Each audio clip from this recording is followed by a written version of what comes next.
संविधान सभा की प्रथम बैठक हुई थी, जिसके अस्थायी अध्यक्ष डॉक्टर सच्चिदानंद सिन्हा को बनाया गया था।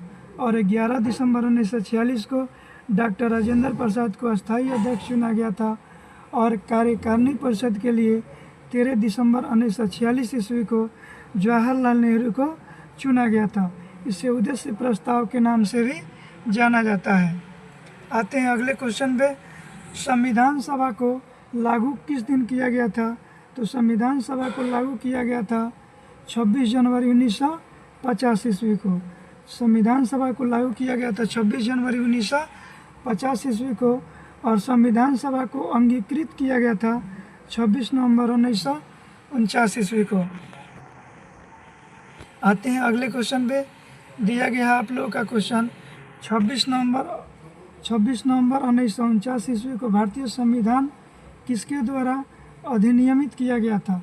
तो संविधान सभा के द्वारा किया गया था। आते हैं अगले क्वेश्चन पे। दिया गया है जनगण मन को भारत के राष्ट्रगान के रूप में कब अपनाया गया था? तो जनगण मन को भारत के राष्ट्रगान के रूप में 24 जनवरी 1950 ईस्वी को अपनाया गया था।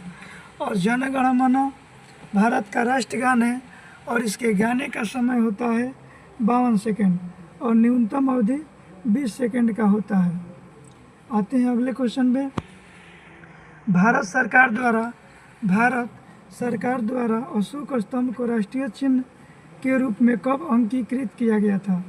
तो 26 जनवरी 1950 ईस्वी को इसे अंगीकृत किया गया था।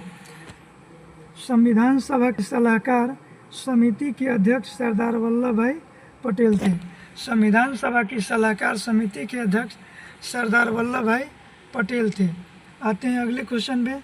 अगला क्वेश्चन दिया गया आप लोगों का, संविधान सभा की झंडा समिति के अध्यक्ष कौन थे? तो संविधान सभा के झंडा समिति के अध्यक्ष थे डॉक्टर राजेंद्र प्रसाद।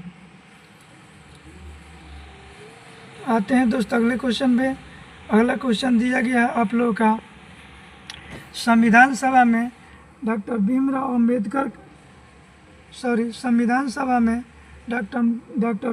अम्बेडकर की अध्यक्षता प्रारूप समिति का गठन कब किया गया था? तो उसको 29 अगस्त 1947 ईस्वी में किया गया था।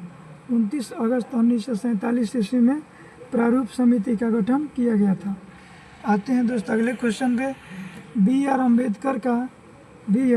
डॉक्टर भीमराव अम्बेडकर का संविधान सभा में परिवर्तन निर्वाचन किस प्रेसिडेंसी से हुआ था? तो बम्बई प्रेसिडेंसी से हुआ था।